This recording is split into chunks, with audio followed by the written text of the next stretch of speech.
aqui para provocar de qual resposta o governador Tarcísio de Freitas daria caso questionado sobre o filme de Jair Bolsonaro ter recebido 61 milhões de reais de Daniel Vorcaro. Estou muito curioso para saber qual seria a resposta do governador em relação a isso, ou se ele vai ficar calado, se ele vai se omitir sobre o envolvimento do seu pré-candidato à presidência da República com o maior escândalo de corrupção da história do país. Agora uma outra pergunta do Alan Gani. Deputado Kim, boa tarde. O senhor está entrando aí com uma ação, né, de cassação do mandato do senador Flávio Bolsonaro. Agora, não é muito precipitado, porque houve a doação para o filme, mas ainda não há provas concretas, materiais, o senhor é do direito também, de que houve troca de favores ou de que houve desvio de recursos nessa doação. Não seria muito precipitado esse pedido justamente agora, o deputado?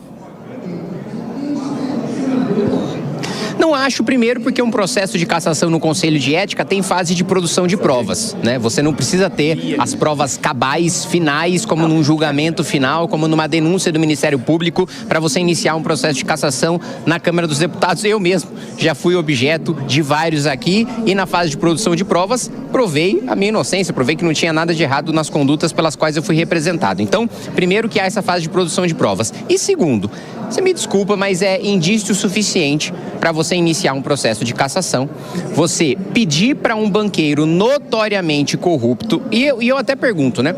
Qual seria a reação dos bolsonaristas, qual seria o discurso dos bolsonaristas se descobrissem que a Odebrecht, né, um áudio do Lula pedindo para o Marcelo Odebrecht 61 milhões de reais para financiar o filme dele?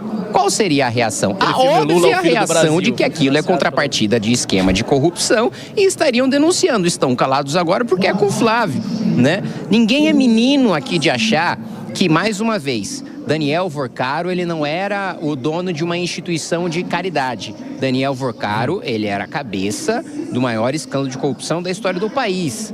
Ele não fazia nada sem contrapartida. E isso é sabido até pela quebra de sigilo que eu tive acesso quando membro da CPMI do INSS. O envolvimento de Ciro Nogueira, aqui já amplamente conhecido nos bastidores, graças a Deus agora indo a público, do Flávio Bolsonaro, menos conhecido do que de Ciro, mas também conhecido por aqueles que estudam o escândalo do Banco Master, como é o meu caso. Então, assim, o pedido que ele faz, a solidariedade que ele dá, o nível de conhecimento que ele demonstra em relação a... E eu não sei se você chegou a ver as mensagens todas, mas o nível de detalhe que ele entra no esquema, o nível de detalhe que ele entra naquilo que estava sendo investigado, para mim, não deixa a menor dúvida de quem tem indício mais do que suficiente para iniciar um processo de cassação. A gente vai seguir acompanhando, repercutindo aqui, né, Cássio, toda essa discussão. A gente já volta com outras entrevistas, conversando com vários parlamentares, mas se tiver uma outra pergunta do estúdio, vale, a gente só está aqui reajustando a luz do equipamento, mas só para sentir a turbulência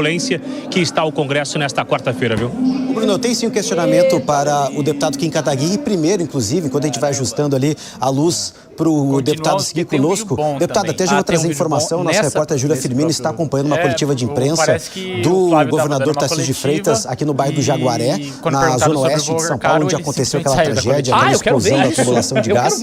E ele... Pelo amor de Deus, coloque isso, pelo amor de Deus. E vocês entrem aí na Valete. Hoje é o dia de vocês entrarem na Valete. Vocês vão receber essas duas. Tá bom, obrigado. Tem tudo a ver com o assunto. Mas vamos ver. Quero ver. Não,